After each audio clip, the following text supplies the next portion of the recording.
Camera's going. My hair okay? Yeah. Every time I move, it moves it.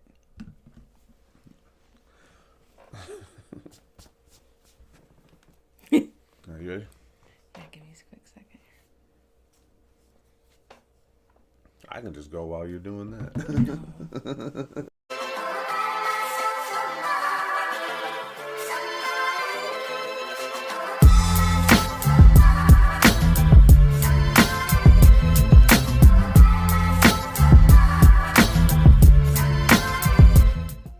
Good evening, everybody. Here to check out some more good stuff, hopefully, today and have a little fun. So let's get to it. Welcome back to Eddie B TV. I am, of course, Eddie B. Nice to see y'all. And we are back at you again today for another reaction video. And today we're going to get into a couple of different things today. Good right? ones, yeah. Good ones? Some good stuff. Okay. Well, actually, to be fair, a couple people put me onto this. This lady here is first one, but we'll get to the second name in a second. But we're going to check out some Fleetwood Mac today, y'all. And actually, secondly, we're going to get into the jammer. Yeah, but it's a two-part. Two-part thing. Two-parter. Okay. I'm letting her kind of lead the way on this a little bit because I don't know really what I'm getting to yet. But we're going to find out. This is from the YouTube channel Stories Behind the Songs. And shout out to this YouTube channel for hopefully what's going to be a good story. No, it's a good channel. They've got a lot of good stuff on For there. real? Mm-hmm. Okay, we'll have to check them out again one day. But yeah, we're going to get to some Fleetwood Mac. And this is Stories Behind the Songs, like I said. And I guess it's the story behind the song Silver Springs. Mm-hmm. That's the name of the song? Mm-hmm. And it's from Fleetwood Mac. And yeah, I'm just ready to see what this has to offer. You know, my lady said this was going to be a good little thing that we're checking out. And on the second part of this, I'll have a shout out to give for the song suggestion in the first place, you know. So yeah, we're going to get into it like I said, so hopefully it's going to be a good one. So story behind the song, Silver Springs, Fleetwood Mac. And if you like this reaction, please hit the like button for me one time. Subscribe to the channel, ring that bell, and leave a nice comment for your boy. Constructive critiques, leave a nice suggestion or request, and throw a couple jabs, jokes, and zingers at me. Friendly dialogue, no drama here. All right, don't need any of that now. So yeah, you can tell she's very excited about this because she, whenever we get into something that she likes, man, she's very excited for me to see it and for her to show me. Yeah, you know, that's part of her little appeal here that we got going on here. I've turned Thomas on to rock and roll. Yeah. Eddie, by the way, but still, man. I always want to give people my government name. It's all good. All right, we're going to get into this one, man. We'll laugh that one off. You see? That's what we're doing here. Okay, story behind the song. Silver Springs, Fleetwood Mac, right here on Eddie B TV. Hopefully it's going to be a good story. Let's get to it. Yeah, laugh it off while you can. I don't care. All right, let's get situated. Here we go. Hello and welcome to Stories Behind the Songs. My name is Jim Tompkins, and in each episode I tell the backstory behind a great rock or pop song.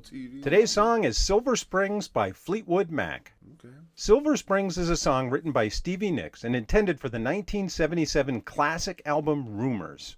Interestingly, it never made it onto that album, and it wound up taking a very long and circuitous route to fame. In this video, I'll dig into why that was and what exactly the song is about. So let's jump in and explore this great song. Silver Springs was written in 1976 as Fleetwood Mac was working on the album which would turn out to be Rumours, which was the second Fleetwood Mac album to feature she and Lindsey Buckingham. Prior to this huge moment in music history, Fleetwood Mac had been on a long and topsy-turvy quest for success and stardom. The band is formed in 1967 by Peter Green, Jeremy Spencer, and drummer Mick Fleetwood. Initially, they had a good deal of success in the UK with several hit songs, including a #1 song called Albatross. But that success did not translate across the pond to the US. Almost from the start, the band is a constantly shifting lineup. In the early 70s, Peter Green leaves the band and they have a rotating cast of frontmen/lead singers, including Jeremy Spencer, Bob Weston, and Bob Welch. Eventually, Mick Fleetwood decides if they're going to have any chance of success in the US market, they have to relocate the band to LA to be closer to their record label. They do this in 1974, but by this time, the band is really burnt out. They'd released 9 studio albums, but they just couldn't break through in the American market. They are churning through lead singers like crazy. They have no idea who their future frontman and guitarist is going to be, and they are at an all-time low point. It's New Year's Eve in 1974. Mick Fleetwood is visiting Sound City Studios in LA, and he's getting a tour from the house engineer Keith Olsen. Keith plays him a track he'd recorded with a duo called Buckingham-Nicks. At that very moment, Lindsey Buckingham happens to be in the studio. He's walking down the hall when he sees a very tall, bearded man listening to his song, Frozen Love.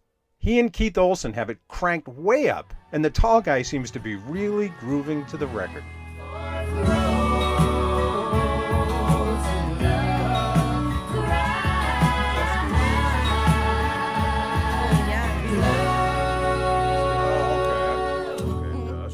Keith Olsen introduces Mick Fleetwood to Lindsey Buckingham, and by doing so, he basically shifts the fabric of rock history. An introduction that would lead to the band selling nearly 100 million albums worldwide. They must have hit it off quite well, because almost instantly Fleetwood Mac asks Lindsey Buckingham to join the band as their new guitarist and singer, without even auditioning him.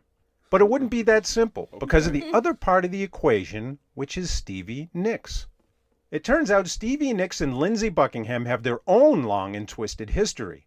They first met in high school at a party where Lindsey is strumming a guitar and singing California Dreamin' by the Mamas and Papas. Stevie sits down next to him and joins in on harmony. "I just threw in my Michelle Phillips harmony and he was so beautiful," she said in an interview. A few years later, after high school, Lindsey recruits Stevie into a band he's joined called Fritz. The band has some success, but in a few years they break up and Lindsey and Stevie form a duo. How cool that is. Their efforts culminate in the release of their debut album titled Buckingham-Nicks in 1973. But just like Fleetwood Mac, Buckingham and Nicks in 1974 are near the end of their rope. They'd gotten involved romantically, but were on the verge of breaking up. And the album they released, which is an excellent album, commercially is a big flop, and they are dropped from their record label almost immediately. Wow. On New Year's Eve, when Lindsey meets Mick Fleetwood, Stevie's working as a waitress to pay their rent, and about a moment away from packing up, walking away from Lindsey, LA, and the music business, and heading back to Arizona. After getting the offer to join Fleetwood Mac, Stevie and Lindsey talk it over for a few days. Lindsey's not sure about joining. He's still invested in the Buckingham-Nicks success. But Stevie convinces him he should, and not only that, but they should both join Fleetwood Mac. So Lindsey goes back to the band and tells them he's in, but he and Stevie are a package. It's both of us or none of us. The band doesn't want to do this, but they weren't in much of a bargaining position, so they agree. In 1975, this new configuration of Fleetwood Mac releases a self-titled album, and that album breaks them big. The album goes to #1 on the Billboard charts and has 3 top 20 singles, including 2, Rhiannon and Say You Love Me, that just miss out on cracking the top 10. All of a sudden, after so many years of struggle, Fleetwood Mac is huge. The following year, though, is one of highs and lows and a lot of insanity. They have the gratification of finally hitting it big after all those years of struggling. The money's flowing in, the concerts are selling out, the fame is there. But at the same time, personally, they are a total mess. John and Christine McVie, who had married in 1970, have recently broken up. Lindsey and Stevie are in the process of breaking up. Even Mick Fleetwood goes through turmoil as his wife has an affair with former Fleetwood Mac frontman Bob Weston. All this is happening at the same time they finally make it big. In early 1976, they begin the process of recording the next album in Sausalito, California. Despite all the personal problems and animosity, the songs are brilliant. And most of the songs are about the personal situations they're in at that very moment with each other. They are essentially venting their feelings through the music. Stevie Nicks and Lindsey Buckingham in particular are working through the anger and hurt of their breakup. Buckingham wrote Secondhand News, Never Going Back Again, and Go Your Own Way about Nicks, who responded with Dreams and Silver Springs, which are all about her relationship with Lindsey. She writes Silver Springs as a symbolic thing of what Lindsey could have been to her. She gets the name and idea as they drive under a freeway sign in Maryland that says Silver Springs. She thinks that it sounds like a nice town and imagines the happy version of what could have been between she and Lindsey.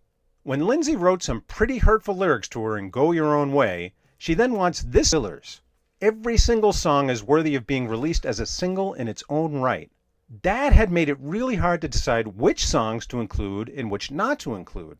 Prior to digital music, with a vinyl record, you could only fit about 45 minutes of music onto the two sides of an album. They have 3 songwriters, Lindsay, Stevie, and Christine McVie, with a lot of material. This means some songs ain't making the cut. The album's nearly finished, and Mick Fleetwood comes to Stevie Nicks and says, "Stevie, I need you to come outside to the parking lot because I need to talk to you for a minute." She knows it's serious because he never asks anyone to come out to the parking lot to talk about anything. As Stevie Nicks said, "So we walked to the huge record plant parking lot and he said, 'I'm taking Silver Springs off the record.' And of course, my first reaction was, 'Why?' And he said, 'There's a lot of reasons, but because basically it's just too long, and we think that there's another of your songs that's better, so that's what we want to do.' Before I started to get upset about Silver Springs, I said, 'What other song?' And he said, 'A song called I Don't Want to Know.' And I said, 'But I don't want that song on this record.' And he said, 'Well, then don't sing it.' I started to scream bloody murder and probably said every horribly mean thing that you could possibly say to another human being, and walked back in the studio completely flipped out," she said. Silver Springs gets delegated to be the B-side of all songs, Go Your Own Way, which was Lindsay's angry diatribe about Stevie. So it's like a double stab in the back. Yeah. And that's the point where the song starts its fade into history. As the B-side to Go Your Own Way, it doesn't get much airplay. It never made it onto any other Fleetwood Mac album. Never made it on any of Fleetwood Mac's live set lists. As far as I can tell, it was performed live only a handful of times in the late 1970s. Stevie herself has said she assumed the song was history, never to be performed again and never to be heard. That would possibly have been the case, except for what happens in 1997. In 1997, Fleetwood Mac hasn't released an album of original material featuring both Lindsay and Stevie in 10 years. Lindsay had left the band in 1987 and Stevie in 1991, and Mick Fleetwood had completely disbanded the whole operation in 1995. However, the individual members keep working with each other on side projects, and that leads to a full-bore reunion of the classic lineup of Mick Fleetwood, John and Christine McVie, Lindsay and Stevie. In 1997, they plan a new tour which will be called The Dance. And as part of that, they will do a special concert that will be filmed and aired on MTV at Warner Brothers Studios in Burbank, California. For this tour, Silver Springs is added to the playlist. Okay. So they rehearse it and start performing it during the tour. And then the band has the special concert for MTV. In the rehearsals and performances of Silver Springs leading up to this, Stevie is holding something back. She's saving herself. And when they hold the Warner Brothers concert for MTV on May 22, 1997, she takes the performance of Silver Springs to another level. The intensity between she and Lindsey Buckingham is unreal. The song builds up to the crescendo chorus at the end, where she turns to Lindsey and sings directly to him. And Lindsey and she are basically staring each other down. You can feel the love, the anger, the history between them. To me, it seems like they are oblivious to the crowd and the other band members.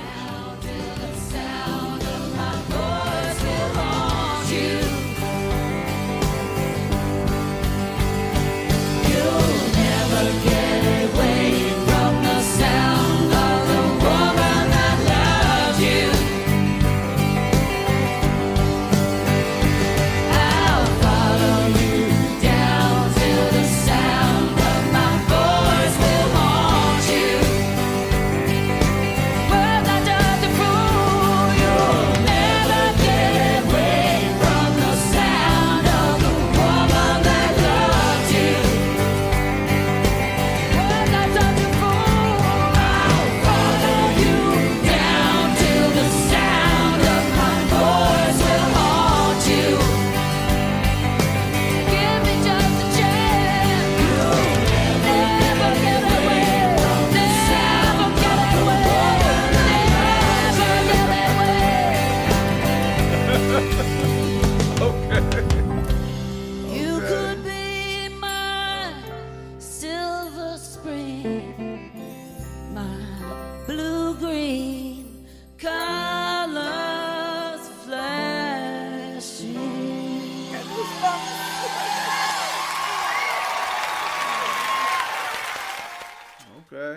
When this concert is aired on MTV, the song takes off. It starts getting airplay.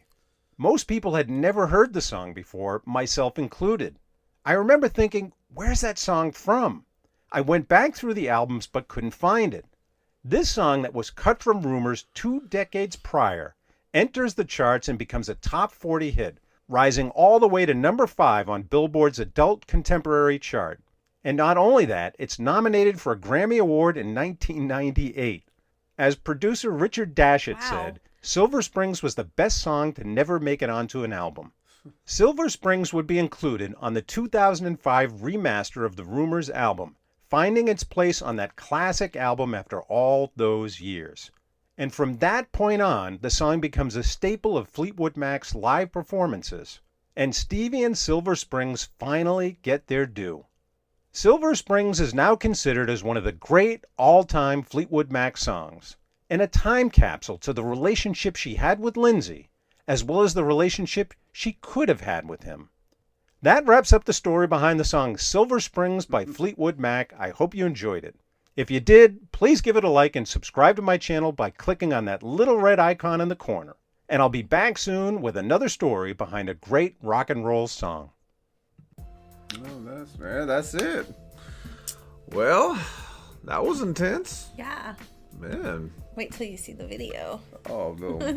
From beginning, like, that was like the most intense part of it, though, right? Yeah. How long is the I don't song? know. It's just a regular song, but Oh, man.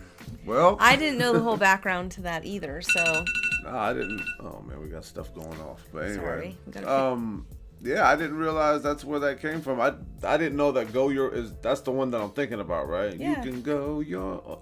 That's the one. Yeah, don't make me sing. Oh my god! I almost started singing. I didn't know can't there was a sing. story behind that. I love Fleetwood Mac and I love Stevie Nicks, but I don't know a lot about them like that. Like I don't know any background stories about them. I had no clue that they were doing so bad at one time. Damn. But I love Fleetwood Mac. See, They have a lot of great. That Rumours album is really good. I'll get to something in a second, but first of all, let me just say this much. First, that was the story behind the song "Silver Springs" by Fleetwood Mac. It still makes me laugh to this day because I'm trying to get educated on so many different bands and genres of music and all that. I forget that when I was actually doing music myself, the first song that I had ever put out had a sample on it from a Fleetwood Mac song. What was the name of the song? It was like "Tell Me Sweet Little Lies" or something like that. Oh yeah. Did I get the name of the song right?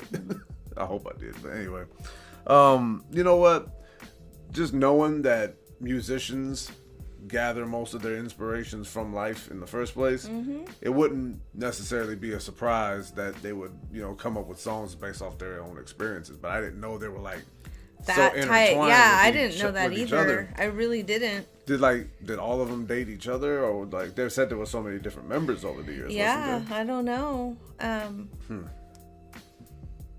Yeah, I don't know. Yeah, I gotta figure that out. The other too. member, she just passed away this year. Who? What's the? I think it was this year. The other female Oh, okay. that's in the band, Christy that sucks. McVie. Christy McVie.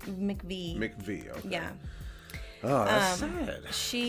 She passed away.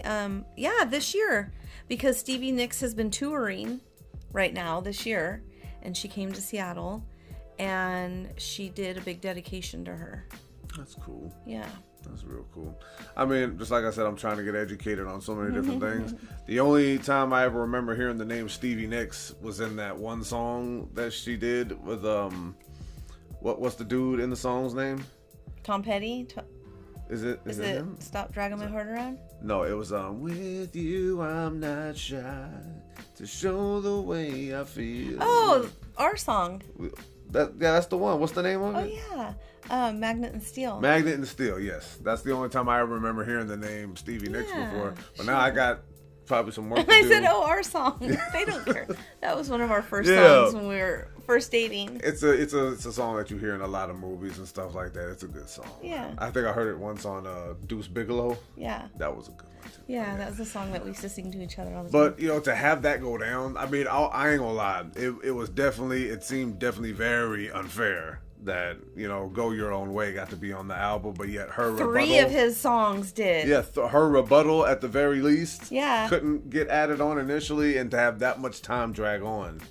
That seems kind of well, you know what? It was the 70s, and there wasn't a ton of rock and roll females. That's true. And so maybe that had something to do with it. I don't know. I have no clue. Just showing the male favoritism. Maybe a little bit, because there really wasn't. There was probably a good handful of female rock artists back then. Yeah, I never would have imagined that. I know the song "Go Your Own Way." I've heard it a million times before. It's one of my all-time favorite songs, but I didn't even know the story behind it. I didn't either. So now when I listen to it, I'm going to pay attention. I gotta see what other songs are on this page to see what other stories behind certain music. I gotta look that up. No, there's some good ones. I didn't look at all of them, but I skimmed through it. There looked like there were some few good ones. Okay, we're gonna have to check out another one from this, man. It's like, and you know what? I saw the that clip that they just showed. Is that a part of the song? Mm-hmm. Is that the only version that? Oh, that's the first version. First time they played it, performed it live. No, that was what they say. They only performed it like a handful of times in the 70s. Yeah, that's right. So I don't know. They didn't really say, did they? It didn't get that much why praise. she got to do it in the when was it? They said they would like 1998. 97 was when they performed it on that video. Yeah, so I don't know. And it got nominated for a Grammy, even though it was performed like almost 20 years earlier. That was actually pretty cool, you know, just to know that it carried that much popularity, you know what I mean, and at least in that way. Yeah. But you know what? To see them actually looking at each other, I don't know if you think they could have planned that themselves, or you think they just kind of went with it? I don't know. You got to watch the full video. Okay, I'll have to check it out. But watch the full video and then see what you because think. Carrying that kind of like animosity, well, maybe not. Maybe it wasn't animosity. Maybe it was just like feeling and like. I think at that point in her life, all those years later, that she was probably over him, and it was easy for her to sing, but she probably was just like. Maybe she was just really happy she got to sing, and then she just wanted to unleash all that passion. I don't know. Who knows? But hey, I want to look into it a little further. Actually, if it wasn't just raw emotion, just right there in the moment, it's definitely good showmanship. I'll say that much. So hey, you can't go wrong with either one. No, Stevie Nicks has quite a few songs that she sings with other artists, and they're all really good songs. Okay. Yeah, she does really well. She has the song with Tom Petty that's really good, and then. The one you just said, I didn't remember the name of it. Leather, what was it? Leather and Lace. Wait, Lace and Leather and Lace. That's another one. I'm gonna have you listen to that one. Okay, well, you know what? That's with Don Henley. I'm trying to do a lot more music, but I'm just trying to, get past all the copyright issues and the things like that go down. But I'm trying to get into more. Just be patient with me on that. But hopefully, I don't know if it'll be tonight or maybe I don't know when, if you ever want to do the song, right? Yeah, I'll do it with you. It's a 2-part thing. Yeah. I know Molly's got stuff to do. We all got stuff to do around here, but yeah. If we can get to it sooner than later, then cool. But if I know where you live, so it is what it is. So yeah, it was a great story, and I actually can't wait to hear the song. I saw the little bit that they put in the little story and all that, but to hear the song from beginning to end is something that I want to do as well. Yeah, I want you to definitely. Yeah, so this was a good story, and now I want to see the performance, and we'll get to it. Hopefully, coming up, but yeah, we'll cross that bridge when we get there. I'm going to go ahead and cut it off one more time. Story behind the song, Silver Springs from Fleetwood Mac. And if you like that reaction, please click on the like button for me one more time. Subscribe to the channel, ring that bell, and of course, as always, leave a nice comment for your boy. Constructive critiques, leave a nice suggestion or request, and throw a couple jabs, jokes, and zingers at me. Friendly dialogue, no drama here. All right? Please and thank you for always remembering. So, you ain't the only one to, try to blend in with my stuff that I do. I gotta get it down. I made up stuff. I'll find my own stuff. I made up stuff for the channel, and I stick with it. So, and even Junebug, CDAV CEO likes to do that too. He'll just do it with me. Yeah. And I go back and I'm putting stuff together. It sounds a little off, but it don't matter. We'll get the hang of things. We'll get there. But once again, this is gonna be Eddie B TV wrapping this one up one more again. A good choice from you. And now, like I said, can't wait to get to the song.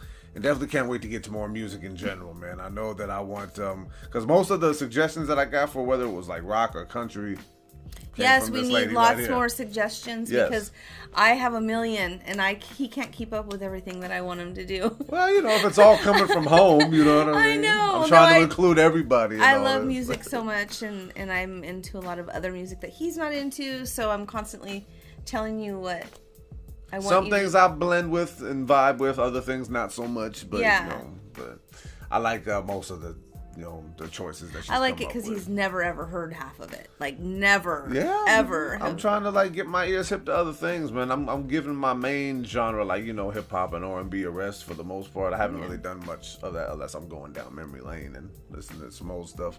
But yeah, man, I definitely can't wait to get to more. And like I said, can't wait to get to Silver Springs from Fleetwood Mac and see how that sounds. Hopefully, it's a good song from beginning to end. Just staring at each other, sing at you, let you know you ain't gonna forget me. And he stared her right back, and he was just there was even a couple I had points. My song first. There was a couple points. Did you see when her face before she was looking out at the corner of her eye, you remember me? I was just oh snap! That's how you know they cutting. Let's do that one next. Yeah, we'll do it next. So we'll get to that. And until next reaction, love and appreciate y'all.